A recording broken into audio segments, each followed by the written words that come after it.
Hi, I'm Marty Duda. Welcome to the 13th floor. And today we're very pleased to have Pras Michel with us from the film Sweet Micky For President, which is showing at the Documentary Edge Festival right now. And how would you describe your participation in the film? What is your official role?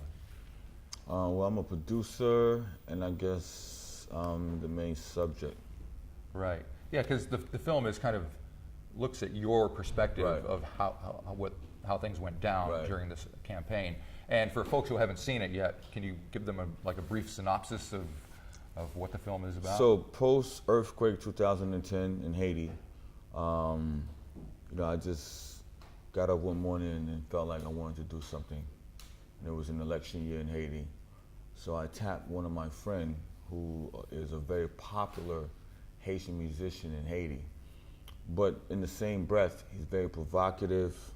This guy used to wear diapers on stage, used to moan the crowd. I mean, he was very edgy, but his music was very popular in Haiti. And he used to say some really incredible political things through his music. So I just went to him and I said, hey, Michel, I think you should run for president. So basically the movie gives you an insight behind the scene of the process of taking this guy who used to wear a diaper and him making that transformation to becoming a statesman. Right, and it's quite a transformation. Right.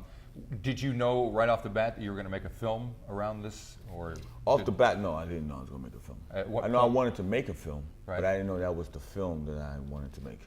Okay, and was there a particular point in the campaign where you decided that this is how it was going to go? No, you know what? We did not. At least for me, because obviously my director was shooting, so it wasn't until everything was pretty much the election was over that then I went back to the States, and then we were like, okay, I have to go back to work now. Right. You know?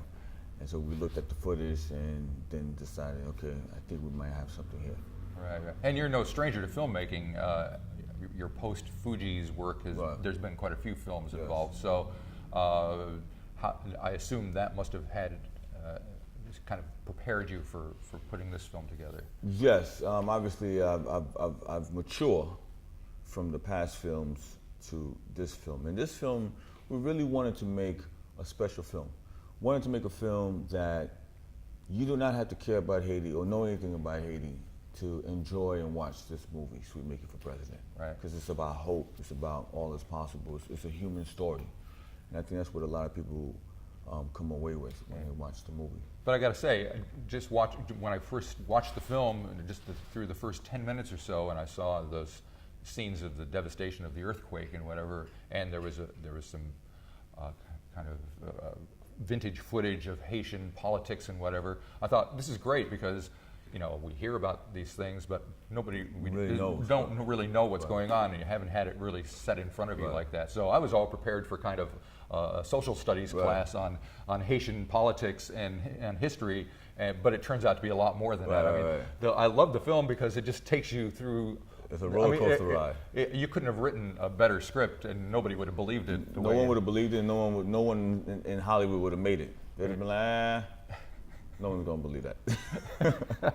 And the one thing I remembered about the campaign was the fact that Wycliffe Jean had run, and that was kind of in the back of my mind. I'm thinking, did that happen, or am I getting it confused? And then what happened? I mean, but obviously he did, and it's all explained in the film.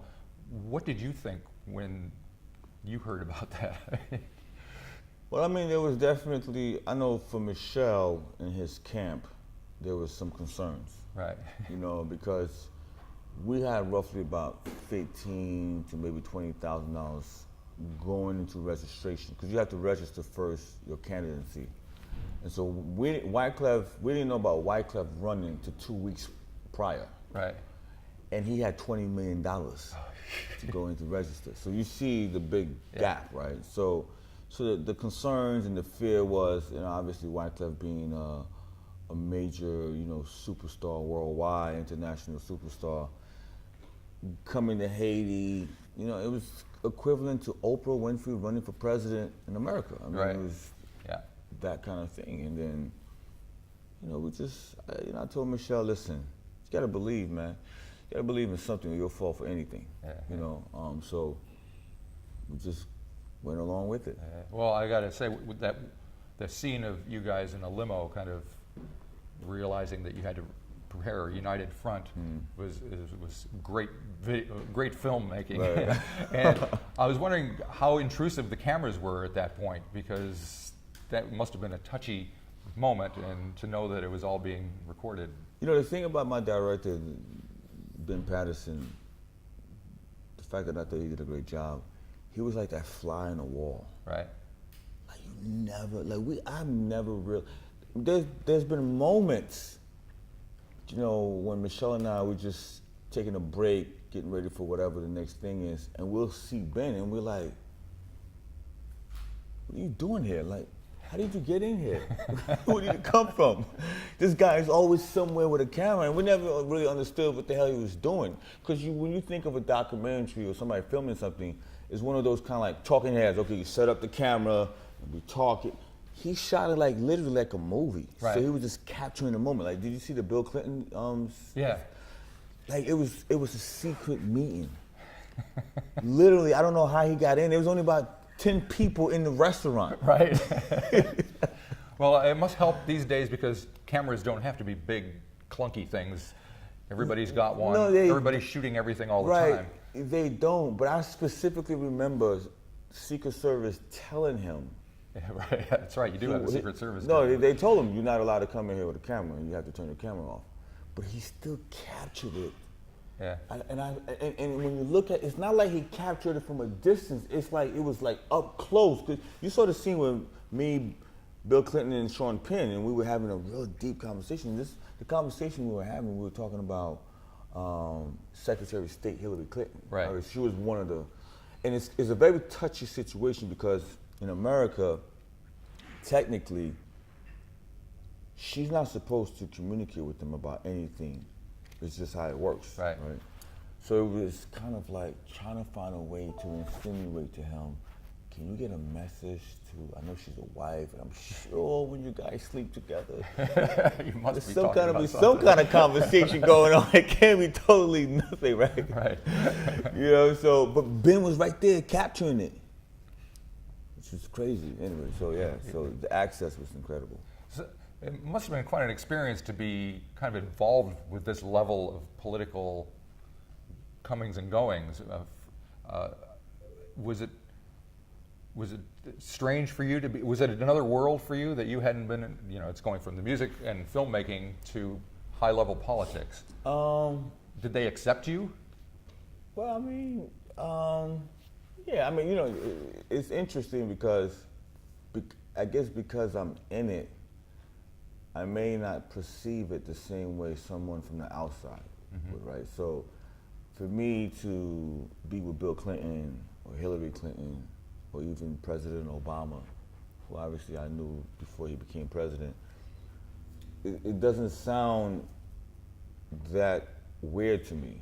It sounds like every day to me. Not that I speak to President Obama every day, but I was just with him 2 months ago. Right.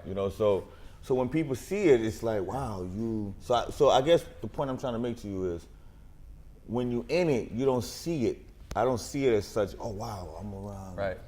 My thing And you was, know how to comport yourself, so you don't feel out of place or look out of place. To me, it was very natural for me to call Sean Penn and say, listen, this guy Michel, he's the guy. I need to sit down with Bill Clinton. Right. Okay, well, perhaps let's go. Like it felt natural. It didn't feel. I think what would feel a little bit a long shot if I came to New Zealand and said I want to sit down with the Prime Minister. Right. What's his name? John Hay or something? John Key. John Key, yeah. Yeah. Well, see, we had an interesting situation in our previous election with Kim.com. Right, I noticed that. I just saw And he came down and he decided to get involved in the politics of the place and started a political party and was throwing money left and right.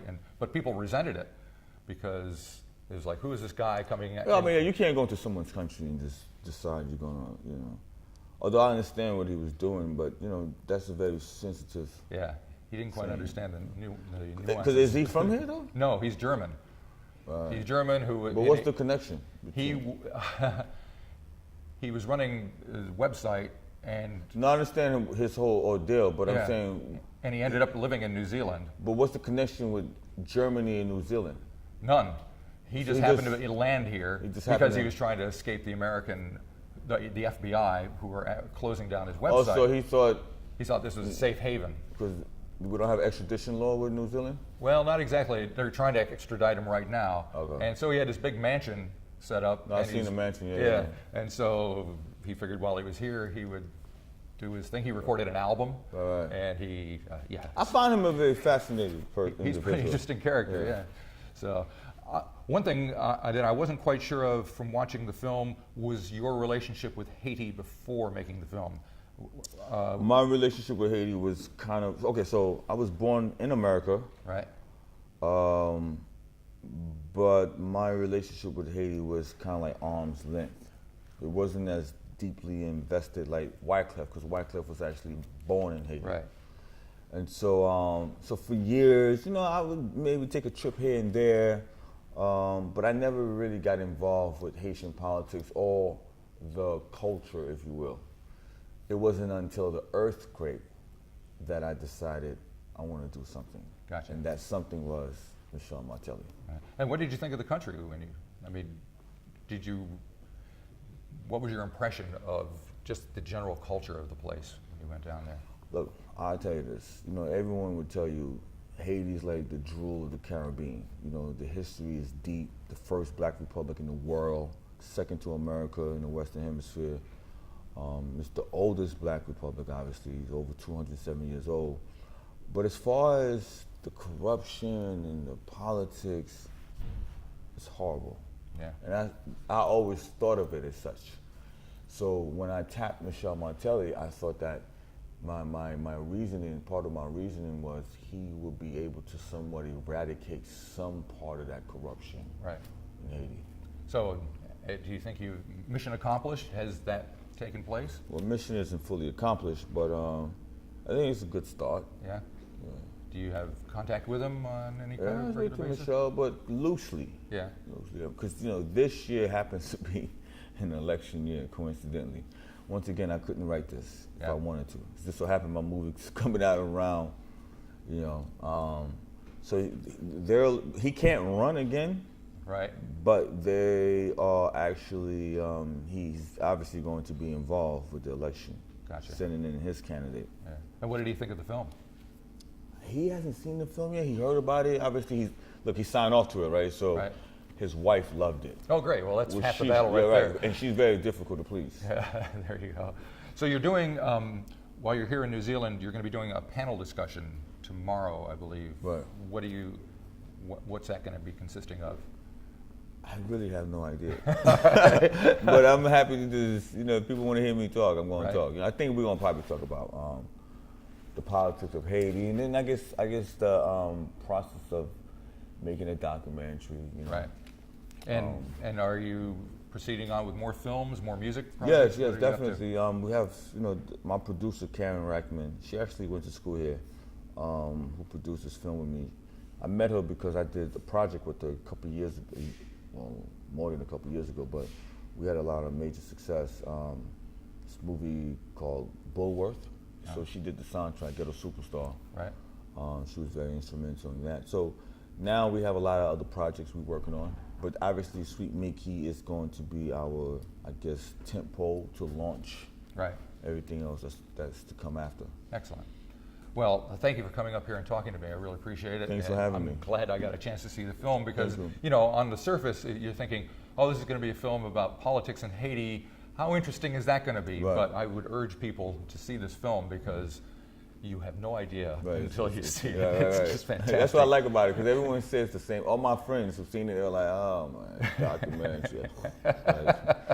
Because I personally, I love documentaries, but I only like certain kinds, because I don't like the talking heads and the lecture, unless it's a very important subject matter that's pertaining to my life, everyday living, right? Yeah. Other than that, but this director, He knows his stuff. He did a great job, Yeah. and so did you. So, thanks. well, thank you very much. Thank you.